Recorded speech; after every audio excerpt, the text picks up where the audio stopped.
So now we're ready for the second part. I'm gonna put these last 3 pans in the oven. And this is how they look once they're done rising. And one batch makes 6 pans usually. And I bake them at 350 for usually 17 to 20 minutes till they're a nice golden brown on top.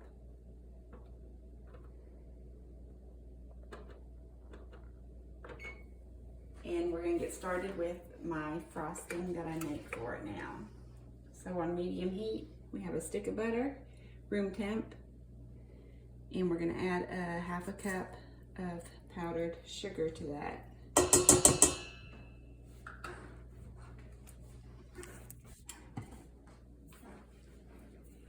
And then we just have to wait till it starts to cook. So it might take a minute.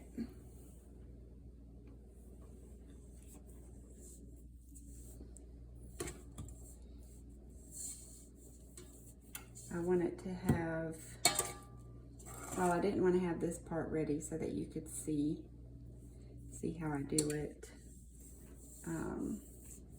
So you'll just have to just kind of bear with me while this is trying to get started. And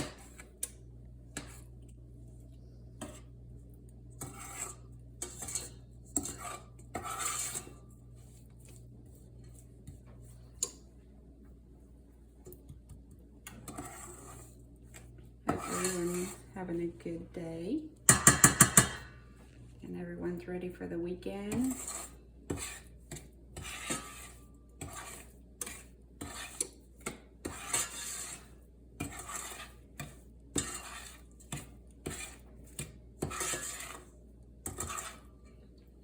As I said, my videos might not be perfect, but I'm trying something new, and hopefully y'all will enjoy them.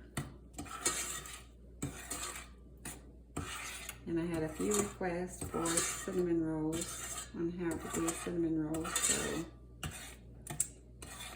that was my first one that I was going to get started on with.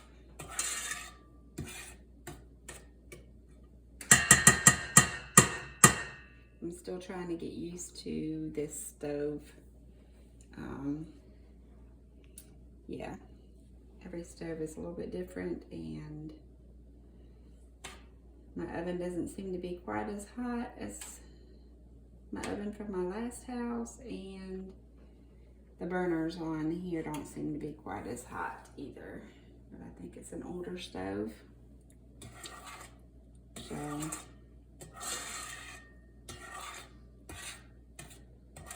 we're just renting right now. So, yeah, kind of have to deal with what I have.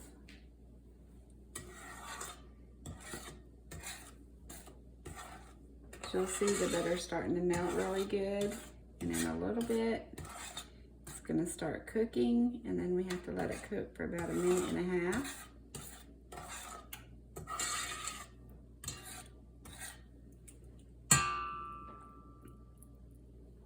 Keep banging on the pot.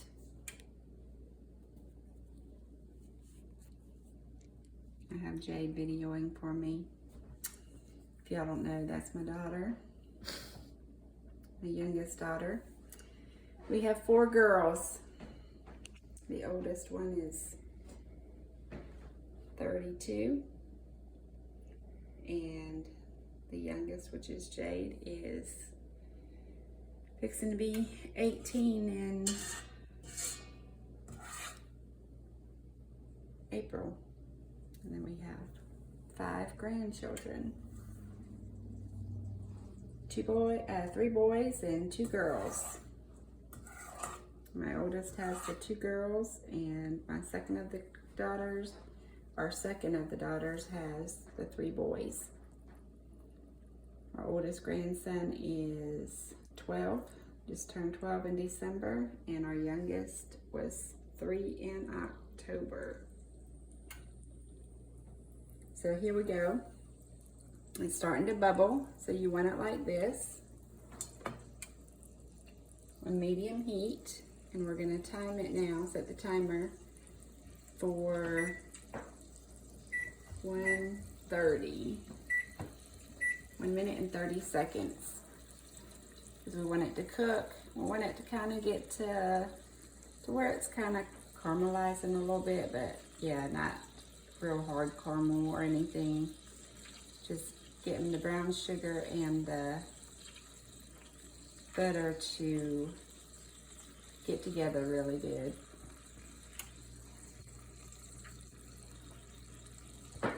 And don't stir it while it's at this part. Just kind of let it go and let it do its thing.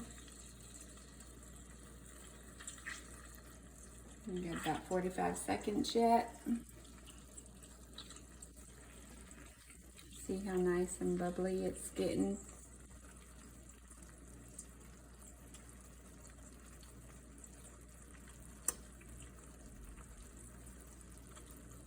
It smells good too. Wish y'all could see how wonderful it smells. It smells almost like a candy factory.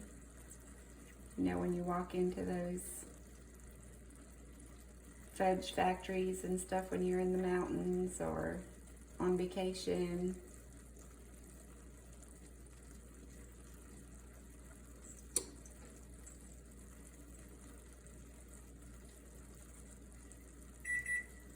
There we go. Now we're going to stir it just a little bit, get it all mixed. And then we're adding a 3/4 cup of milk.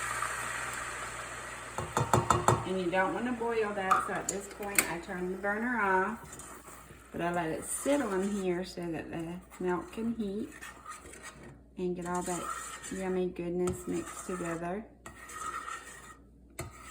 And let the little crusties on the bottom of the pan get melted.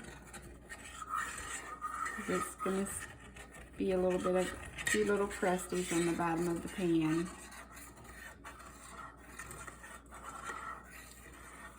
But it will melt pretty fast off the bottom. And you don't want your heat higher than medium when you're doing this. You don't want to burn your brown sugar butter mixture, because then it will not taste very good. Yummy. Okay, there we go. It's getting warm. Now we'll put it over here onto our hot pad, and we will add a tablespoon of vanilla flavoring.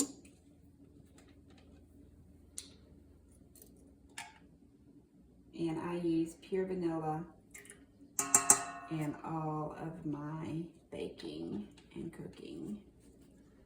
I do not use no imitation stuff of any of my flavorings. And this is maple. This is another teaspoon, 1 teaspoon of maple flavoring also that goes in there.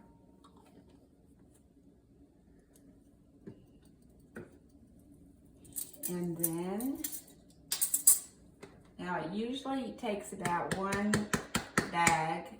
pound bag of powdered sugar, but I have my powdered sugar in this because I like to shift my powdered sugar, sift it, so that we can try to cut down on lumps and stuff. So I'm gonna put, yeah, just about a little over half of this in here. Powdered sugar in my pan. And then we're going to start mixing it, and I might have to add some more.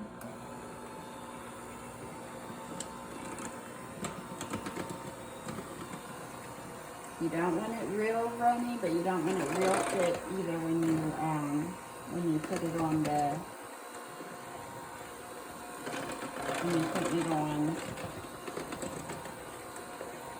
the cinnamon rolls.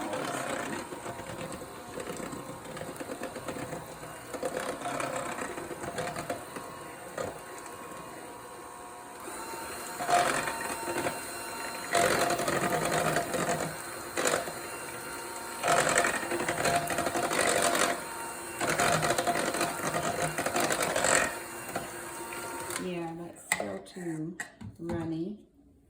So I'm going to add a little bit more, maybe another cup. This is a 1/2 cup measuring cup that I have in my hands.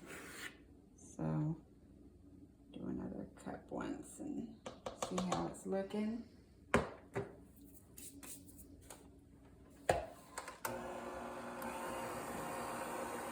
Try to go on low speed so that powdered sugar don't go flying everywhere. This is my handheld mixer that I love. It's supposed to be like a KitchenAid, but it's not KitchenAid.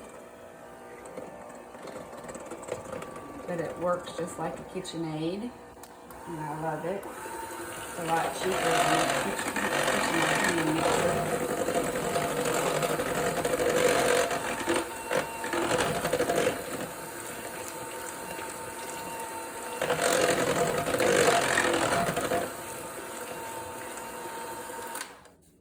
There we go. And this is how it looks.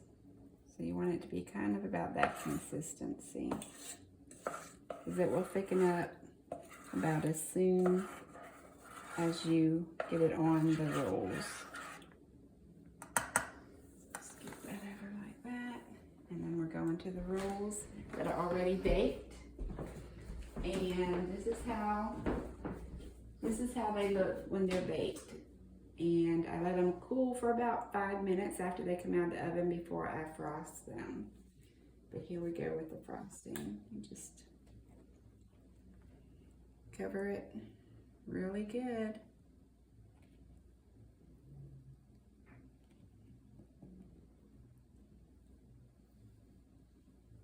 Kind of let it run over, all over it.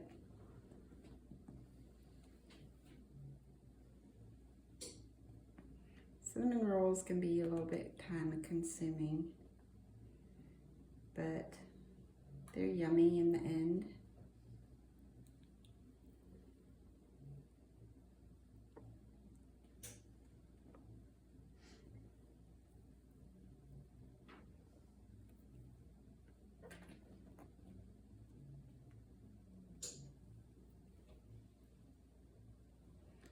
So there you have it, and I'm going to get done finishing the other 3 pans before my others are ready to come out of the oven. And thanks again for watching. I hope you enjoyed.